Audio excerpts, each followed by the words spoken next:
आपला हा जो मुलूक आहे, आपला हा जो प्रांत आहे, यामध्ये सर्व जाती धर्मातील कामगार, कष्टकरी, शेतकरी जे आहेत, हे या पारतंत्र्यामध्ये आहेत, त्या गुलामगिरीमध्ये आहेत. त्या सत्तेच्या आधारावर हा शिवविचार उभा राहिला, की स्वराज्य असलं पाहिजे, स्वराज्य हे रयतेचं असलं पाहिजे आणि त्याला छत्र असा दाखवणारा किंवा छत्र धरणारा एक छत्रधारी पाहिजे. नमस्कार, मी संकेत आणि आपण पाहत आहात मुंबई आउटलुक. आज मुंबईच्या आझाद मैदानावरती मराठा क्रांती मोर्चाच्या वतीने महामुंबईच्या कार्यकर्त्यांना घेऊन, पदाधिकाऱ्यांना घेऊन आणि महामुंबईमध्ये राहणाऱ्या सर्वच शिवप्रेमी जनतेला घेऊन एक मोठं आंदोलन करण्यात आलं. आंदोलनाचा विषय असा होता की एनसीईआरटीच्या पुस्तकामधून मराठा साम्राज्याचा जो नकाशा आहे तो बदलला गेलेला आहे, त्याच्यामध्ये छेडछाड केली गेलेली आहे. आणि अशाच पद्धतीने केवळ हा नकाशाचा मुद्दा नाहीये किंवा नकाशा बदलण्याचा मुद्दा नाहीये, छत्रपती शिवाजी महाराजांचा इतिहास बदलण्याचा किंवा त्या इतिहासासोबत छेडखानी करण्याचा प्रकार आहे.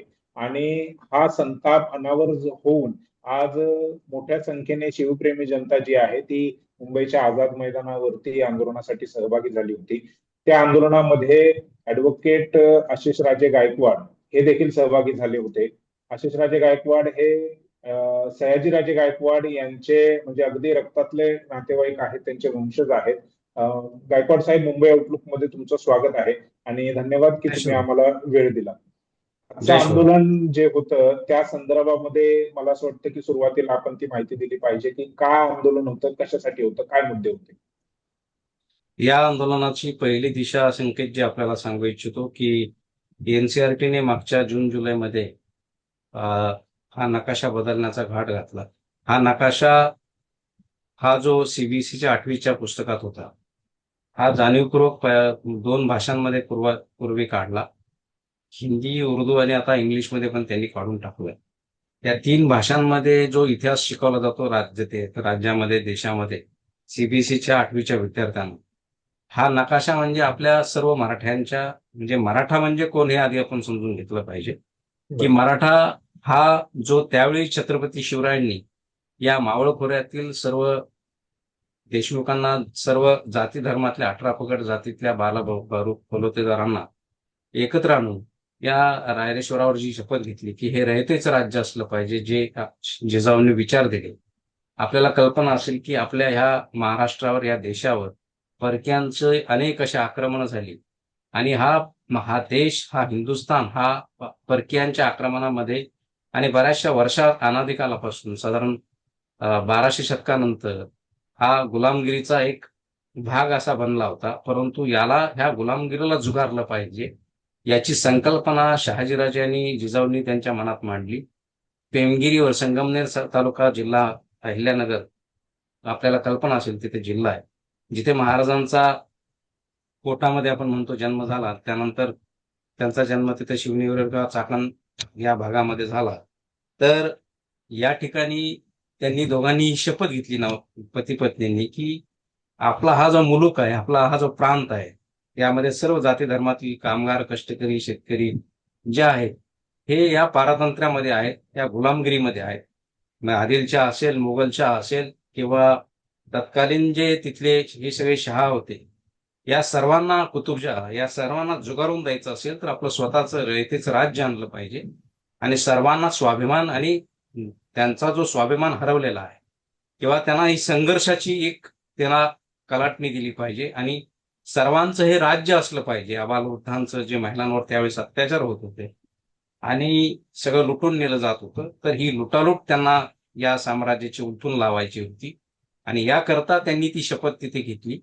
त्या शपथेच्या आधारावर हा शिवविचार उभा राहिला, की स्वराज्य असलं पाहिजे, स्वराज्य हे रयतेचं असलं पाहिजे आणि त्याला छत्र असा दाखवणारा किंवा छत्र धरणारा एक छत्रधारी पाहिजे. हा विचार जिजाऊंनी मांडला आणि त्या अनुषंगाने त्यांनी आपल्या शिवरायांना ती शिकवण दिली आणि त्याच पद्धतीने त्यांना 12 वर्ष सनय करून ज्यावेळेस ते बेंगलोरहून पुण्यामध्ये आले आणि त्याचा सोन्याचा नांगर त्यांनी तिथे धरला. त्याचा सर्वांना इतिहास माहिती आहे आणि या वयाच्या 12 वर्षानंतर त्यांनी हे सगळं उभं करण्याचा प्रयत्न सर्व मावळ्यांना घेऊन तिथे केला आणि सर्व रामोशी असतील म्हणजे सर्व जातीच्या लोकांना त्यांनी बरोबर घेतलं, जेणेकरून हा स्वराज्य आपला उभा राहील आणि याचं पारतंत्र्यातून सर्वांची सुटका होईल. ही याच्या मागची संकेतची मोठी पार्श्वभूमी आहे आणि या विचारावरच पुढचे मावळे जे 18 पगड जातीचे सर्व स्वतःला मराठा म्हणून त्या काळी लढले. सर्व आटके पार त्यांनी झेंडे पार केले. मग त्यावेळेचा बंगाल असेल किंवा रघुजीराजे असेल, आपल्याला माहिती आहे महाराज भोसले फॅमिलीचेच ते आहेत आणि त्यांनी तिथे या सर्व घराण्यांनी तिथे मोठा इतिहास गाजवलेला आहे. विशेषतः ह्या राजस्थानच्या काही लोकांनी हे ऑब्जेक्शन घेतल्यानंतर तिथल्या मीडियाने याची विचित्र पब्लिसिटी करून राजस्थानचे जे मंत्री आहेत धर्मेंद्र प्रधान यांना सांगून हा एनसीआरटीने हा घाट घातला आणि हा हा जो आपला इतिहास आहे किंवा हा नकाशा आहे हा बदलण्याचा तिथे प्रयत्न एकाकी पद्धतीने केला. या इतिहासाचे अभ्यासक म्हणून आपले मेहेंदळे जे होते त्यांचं ऑगस्टमध्ये दुर्दैवी निधन झालं 2025 साली.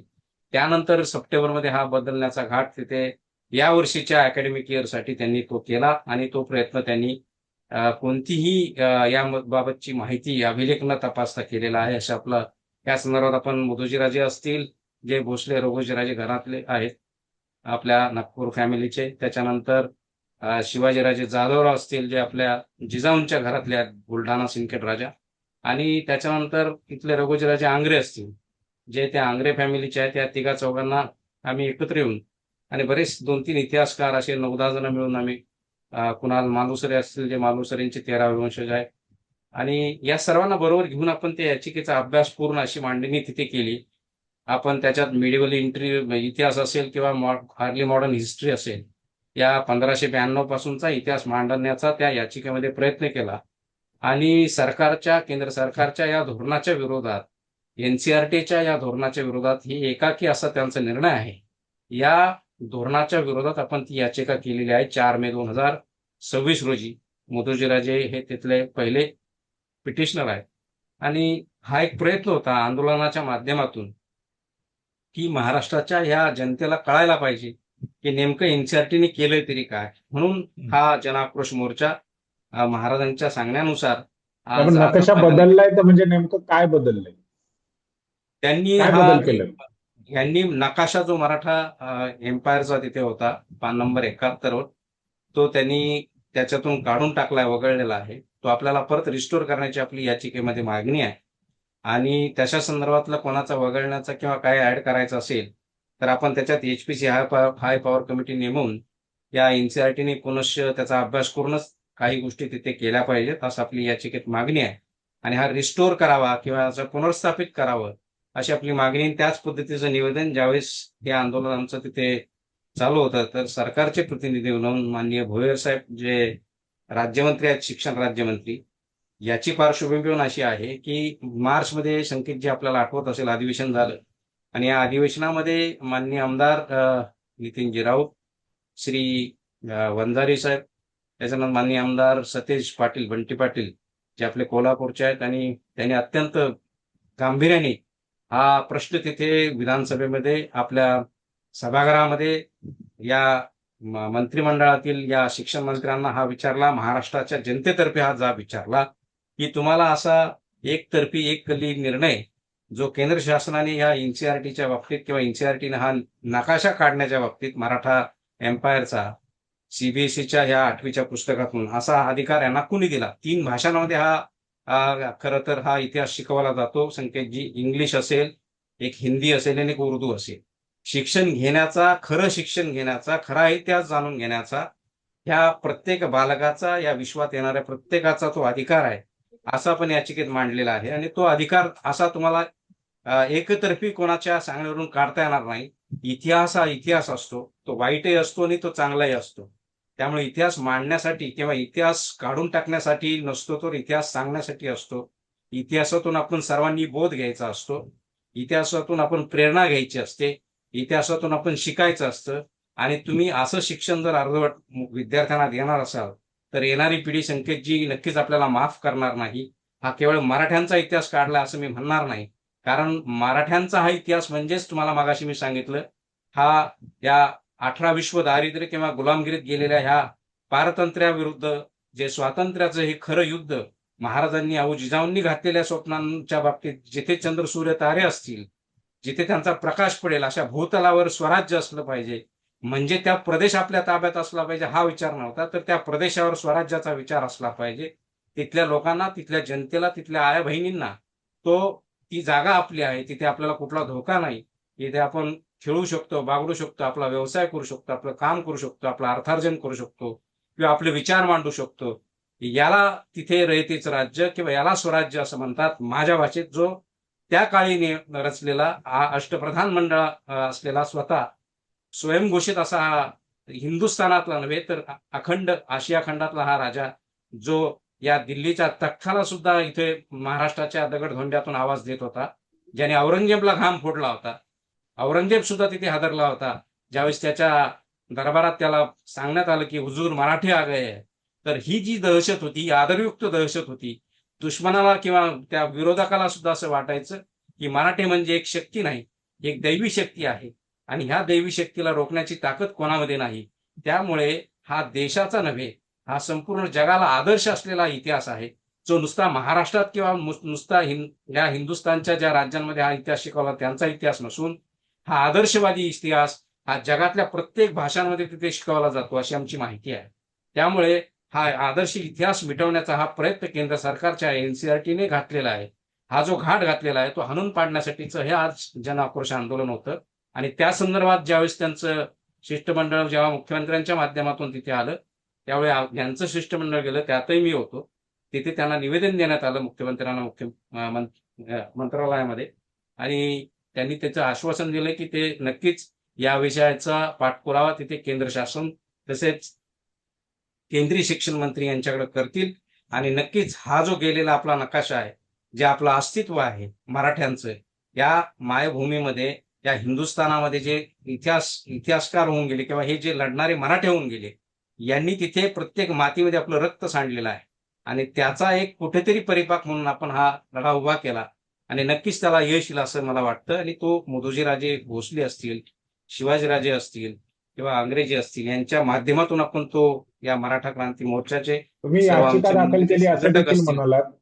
तुम्ही याचिका दाखल केली असं देखील म्हणालात. तर जे न्यायालयीन प्रक्रिया सुरू झालेली आहे, केस स्टँड झालेली आहे. कालच कोर्ट सुरू झालंय आणि या संदर्भात आधी मुख्यमंत्र्यांचा स्टँड महत्वाचा आहे.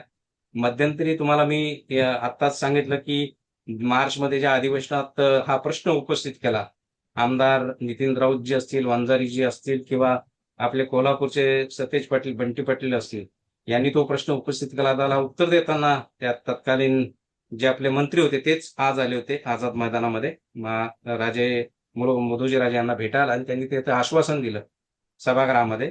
9 मार्च 2026 रोजी यांनी केंद्र शासनाला एक पत्र दिलंय. त्याची माहिती आपण आरटीआय खाली घेतली पण आजपर्यंत दिली नाही. तोही आम्ही विषय तिथे मांडला की आम्हाला सरकार, राज्य सरकार केंद्र शासनाशी कोणता पत्रव्यवहार करतंय. त्या पत्रव्यवहारामध्ये या 3 आमदारांनी महाराष्ट्राच्या वतीने जे प्रश्न सभागृहात मांडले, ज्याचं उत्तर देताना तुम्ही सांगितलं आम्ही केंद्राकडे याचा पाठपुरावा करू. नेमकं तुम्ही पत्र कोणत्या स्वरूपात दिले, त्यात कंटेंट काय आहे, त्यात लिहिलं काय गेलं आहे, याची माहिती आम्ही आरटीआय खाली मागतो, आम्हाला मिळत नाही. आम्ही त्याच्याबद्दलचा तिथे त्या हे सुद्धा आम्ही त्या शिष्टमंडळाने राज्यमंत्री भोयर साहेब यांच्याजवळ मांडला. पण मुख्यमंत्र्यांनी त्यात आश्वासन दिलंय की केंद्रीय मंत्री ज्योतिरादित्य सिंधियाजी असतील यांच्यावर बसून केंद्राच्या या सर्व जे विशिष्ट मंत्री अधिकारी आहेत, एनसीईआरटीचे अधिकारी आहेत, यांच्याशी पाठपुरावा करून आपण हा गेलेला मराठ्यांचा दीप्यमान इतिहास जो आहे, जाज्वल्य इतिहास आहे आणि हा जो नकाशा आहे ज्याच्यावरून कळते की मराठ्यांचं राज्य कसं होतं, कुठपर्यंत होतं. आम्ही तर गोष्ट अशी मांडली की याच्याही व्यतिरिक्त मोठा नकाशा असू शकतो, असावा. कारण मराठ्यांचं राज्य नुसतं याच्यापर्यंत नव्हतं, तर ते पूर्वीचा जो पूर्व पाकिस्तान म्हणजे बांगलादेश आज आपण म्हणतो, तिथपर्यंत या मराठ्यांचं राज्य होतं आणि तो या नकाशामध्ये नाहीये. ही सुद्धा मांडणी आज आपण तिथे एक नव्याने तिथे केली की हा भगवा म्हणजे तुम्हाला हिरवा रंग चालतो. या सर्व ज्या लोकांनी इथे ऑब्जेक्शन हा नकाशा काढण्यासाठी ज्या राजघराण्यातील राजपुतांनी तिथे केला, मला असं सांगायचं आहे की त्या काळी सर्वात जास्त लग्न, रोटीबिटी व्यवहार आपण जर इतिहासाचा अभ्यास केला तर या राजस्थानच्या सर्व तत्कालीन तेथील राजघराण्यांनी केला आणि तो या मुसलमानांशी त्यांचा विवाह झाला. मला दुर्दैवाने सांगावं असं वाटतं की हे थांबवण्यासाठी काय मराठी तिथे गेले आणि मराठ्यांनी ह्या सर्व गोष्टी तिथे थांबवल्या. परंतु काही प्रमाणात हा इतिहास झाकण्याचा आणि तो बदलण्याचा, नकाशा काढण्याचा हा प्रयत्न आजच्या ज्या पिढीने केला त्यांनी त्यांचा हा पूर्व इतिहास जाणून घेतला पाहिजे की चौथाई जो आपण टॅक्स कोणाला देतो, आज ग्रामपंचायत असेल, नगर परिषद असेल, पंचायत समिती असेल, किंवा कॉर्पोरेशन असेल किंवा सरकार असेल, केंद्र सरकार असेल, आपण जीएसटी देतो, टॅक्स देतो. कशासाठी देतो? की आपल्याला त्यांचं सरकार इथे आहे. त्यांना हे सरकार चालवण्यासाठी आपण आज सर्वजण जे टॅक्स पेअर आहे, आपण हा टॅक्स देतो. त्या काळी हे सर्व लोकं प्रोटेक्शनसाठी मराठ्यांना 1/4 त्यांचा जो टॅक्स आहे तो आपल्याला देत होते. म्हणजे मराठ्यांचं तिथे राज्य होतं. हे सिद्ध होतं. मग चित्तोडगडचा गड असेल किंवा त्याच्यानंतर तुम्ही बुंदी असेल किंवा ह्या जैसलमेर पर्यंत असेल. जरी जैसलमेर हा ड्राय भाग असला, परंतु त्या भागामध्ये सुद्धा मराठ्यांचं राज्य होतं. हे तुम्हाला त्यावेळेचे सगळे कागदपत्रावरून राजपुताना गॅझेटियरमध्ये सापडेल तुम्हाला. राजस्थानच्या गॅझेटमध्ये सापडेल, इंग्रजांच्या गॅझेटमध्ये सापडेल. आणि तो इतिहास बदलण्यासाठी तो गॅझेट लिहिला गेला नाही किंवा तो बदलेल म्हणून तो गॅझेट लिहिला नाही. ते सत्य परिस्थिती त्यावेळी इंग्रजांनी त्या अधिकाऱ्यांनी तिथे मांडलेली आहे.